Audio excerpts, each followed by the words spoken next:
How does a team of brand managers go about growing someone's personal brand when the goal is to fix an entire country's economy? And we have a duty to do that. Richard Harpin sold HomeServe for over £4 billion. Now he's trying to do something even more difficult. I'm on a mission to double the number of large companies in the UK. The UK economy is in a really difficult state right now. And his book is part of that mission. He could have hired anyone, but he picked LeverBrands. That's going to help the UK economy. The agency that gets results for the biggest and the best founders and CEOs on LinkedIn. Today, you get to look behind the curtain and find out what it takes to launch a movement so ambitious it might actually change the world. We had 1 year to build Richard and his team enough reach and attention to make his book sell. Then we headed to his London mansion to meet the people who were inspired by his work. Get it right, and we help launch a movement. Get it wrong, and we damage the reputation of a man who spent 30 years building businesses. They employ 10.6 million people and account for 53% of our exports. So how does a billionaire and his team kick off a project like this? Yeah, it was quite complicated because I think on the first call there was probably like 10 of them. The CEO of Business Leader, the CEO of Growth Partner, the head of editorial at Business Leader. And the difficult part of that was obviously coordinating all of the goals. Part of it was getting more visibility for all of the myriad of things that he was doing in order to assist founders and inspire breakthrough. But I think the other thing was positioning him as a thought leader in things like how to build teams and how to be a good leader in 2026 or whatever it is. At this stage, there's always a small mountain to climb because we have to find out exactly what makes Richard tick. Other kids at the time would have been making air-fixed models.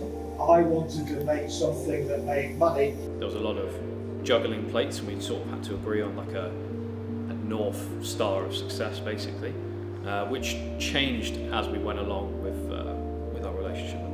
I'm on a mission to double the number of large companies in the UK. We only currently have 7,500, and that's defined as employing more than 250 people. We need to double that, and that's going to come from scale-ups, not startups, any day soon. So it's really important. You don't need a team of researchers to realize just how big his goal is. God, do we need it? The state of the economy today, we can't rely on any government, any Prime Minister, any new Prime Minister, or any new Chancellor of the Exchequer. We've got, as entrepreneurs, to take the destiny of our country into our own hands. He wants to put his book in as many hands as possible, sure. But the real goal is fixing the entire UK economy. No pressure. That's when we made a plan. We took over 2 layers of his ecosystem: attention and nurturing. On the attention side, our team told incredible stories, ran competitions, created content based on the viral formats that we know work, and posted on LinkedIn every single day. He sold his business for 4.1 billion with a B, and we had a lot of very viral posts that featured that in the book and stuff. And then especially obviously incorporating his 9 steps into digestible content that other founders can follow. He'd built up a reasonably credible brand to begin with, but it was a lot of pictures of him at events and whatnot. What we wanted to bring was very educational content in the form of those cheat sheets, carousels, etc. He had a blue badge on LinkedIn, so that must mean something. Pressure maybe comes from producing content that's going to perform. You have to try them a few times before they start landing, because you have to get the audience used to that, but then once it does, they're massive outliers in terms of impressions, followers, etc. The nice thing is that obviously we had his entire manuscript for his book. We could pull basically sections of the book and use pretty much anything that he had already written as content, so that made our jobs a lot easier. By understanding his book, reading his book, we were able to create content that we knew was truly valuable and not something that you could just get off ChatGPT or Claude. We created a cheat sheet about how to build a team. This specific cheat sheet was one of the first standout posts we had and really drove the decisions behind his content strategy going forward. Now obviously he has an insane network. So he had this idea of doing an influencer dinner. So he brought around Chris Donnelly, Ben Askins, and then basically what we did was a competition on LinkedIn where we had people buy the book, submit a form and proof that they had bought the book, and then they were submitted into win a seat at that table. And that was like very, very successful.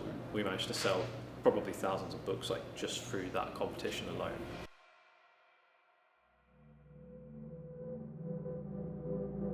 Richard, we've run out of money for a second time. Your lifetime dream of being a successful entrepreneur, you've got to face it, it's over. Creating content is straightforward to us. We are experts at it. But not everything about this launch was smooth. I was worried about the future of those 23 people that worked in HomeServe. Sometimes when we work with new clients, we have to pick up pieces of work that were done by the old team or the old agencies they used to work with. They noticed more things over time that they wanted to change. When you've got a life's dream, I've got to find a way through. So in order to solve that, what we suggested was that we all just got on a call for like 4 hours and just finished it there and then, just giving live feedback and making it right in front of them and then building it. I think that occasionally you can have a bit of luck. That really, really helped, and we took that learning just moving forward for other clients as well. Once we generated all that attention, we had to nurture it. We created a newsletter for Richard to go into detail about exactly what he's done and to give even more value than that we gave on LinkedIn. Obviously in the beginning it was easy for us because we could create kind of a piece of content per step, right? And when we started his newsletter much later, we could write a newsletter for each of his steps. Building a personal brand is really important because people buy from people, and therefore putting your effort behind your own brand can produce bigger dividends than money behind your company name. The newsletter is an incredible opportunity for us to deplatform Richard's audience.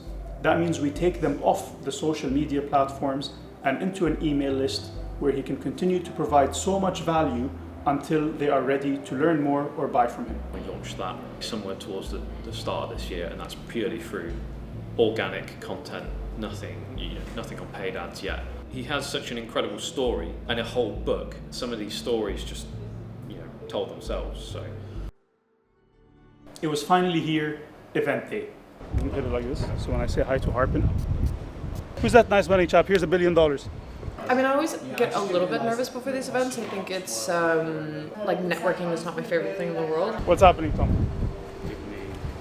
I was very curious to see where these people had come from. Yeah, I suppose I was just hoping the quality of people would be there and it wasn't just a room full just for the sake of being full. It was actually like really credible people, and I had a lot of really cool conversations. We have 110,000 medium companies in this country. Super credible people with like 8-9-figure businesses. Guaranteed no one knows the 9 steps better than Kat. I'll put my money on it. But only 7,500 large companies. This room should be packed with young entrepreneurs aspiring to build UK's next big enterprises. They employ 10.6 million people and account for 53% of our exports.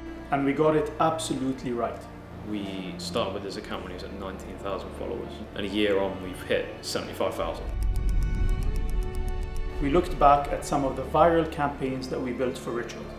The pages that amassed tens of thousands of followers, the millions of impressions across his content, and the thousands of sign-ups to his newsletter. We could see it as nothing but a success. I got a lot of help from LeverBrands on developing my brand, and I'm really grateful for that. Thank you. And I'm continuing to work on it. So all we need to do is turn medium-sized businesses that you're running into large companies. In terms of the book, it was a #1 bestseller in the Times and on Amazon. We sold out the Business Leader Summit, but also what we've given him now is like he gets access to a lot of different, for example, podcasts that he can speak on because he has this presence online, and this wouldn't really be possible unless he had like a personal brand. That will mean that our nation, our country, will go from strength to strength, and we have a duty to do that.